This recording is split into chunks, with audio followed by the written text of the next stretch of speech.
quelques semaines de Pâques, les lapins ont envahi l'atelier de Grégory. Avec Saint-Nicolas et Noël, c'est sa plus grosse période de l'année, mais il commence à être rodé. Voilà 5 ans qu'il s'est lancé sur le marché. Après de grands voyages, je suis parti en Nouvelle-Zélande où j'ai eu un contact avec l'alimentaire et quand je suis revenu en Belgique, il y a vraiment eu l'envie de faire quelque chose avec le chocolat. 2 ans de cours du soir, un stage et des heures de réflexion plus tard, Grégory se reconvertit et transforme petit à petit son rêve en business. C'était un long cheminement, donc j'ai d'abord été temps plein, assistant social et indépendant complémentaire à côté. Puis j'ai diminué mon temps de travail à 4/5e, puis à mi-temps, et puis j'ai lâché totalement il y a exactement 2 ans.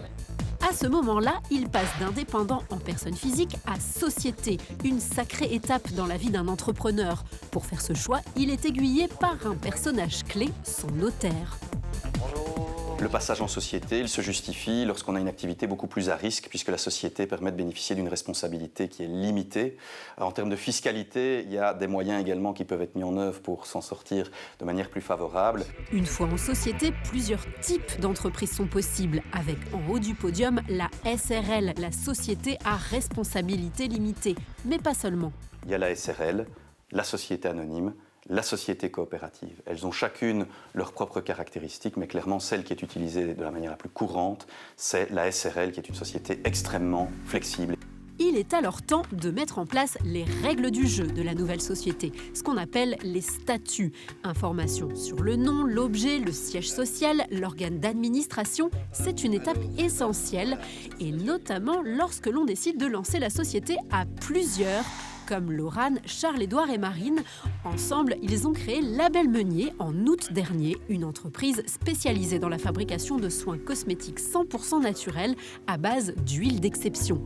Ce qui va être prévu dans les statuts, c'est les reventes en interne des parts, les rachats, comment est-ce qu'on fait rentrer un investisseur externe. Comme pour le mariage, quand ça se passe bien et quand ça se passe pas bien, tout est prévu. Mais pour l'instant, pas d'inquiétude, c'est plutôt la lune de miel au sein du trio. Alors oui, c'est clairement un avantage. On est tous les trois partisans du fait de dire qu'il y a plus dans 3 cerveaux que dans un. Outre le match du trio de compétences, clairement, on a eu un match directement à 3 sur la manière d'entreprendre, sur les valeurs.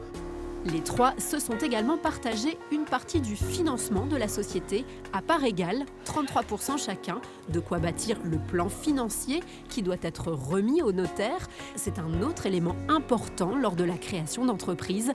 Nos jeunes patrons ont également eu recours au prêt bancaire, une solution de financement parmi d'autres. On peut aussi avoir des prêts à l'égard de membres de la famille ou de personnes en qui la confiance est instaurée. Il y a la possibilité également de réaliser des apports avec d'autres investisseurs qui participent alors véritablement au jeu de la société. Il y a fréquemment également le recours au crowdfunding. Une option utilisée par notre chocolatier qui a levé plus de 33 000 € via une plateforme spécialisée. Le chiffre du crowdfunding nous a permis d'investir quasiment tout en fonds propres dans la machinerie et de n'avoir aucun crédit. Chaque année, plus de 20 000 sociétés sont créées en Wallonie, une démarche de plus en plus rapide qui prend de 8 à 15 jours et qui peut désormais s'effectuer en ligne via la plateforme notariale Start My Business. Pour ceux qui se sont déjà lancés dans l'aventure, attention à la réforme du Code des sociétés. Les statuts doivent être modifiés avant le 31 décembre 2023. L'occasion de vérifier avec votre notaire s'ils sont toujours bien adaptés à votre activité.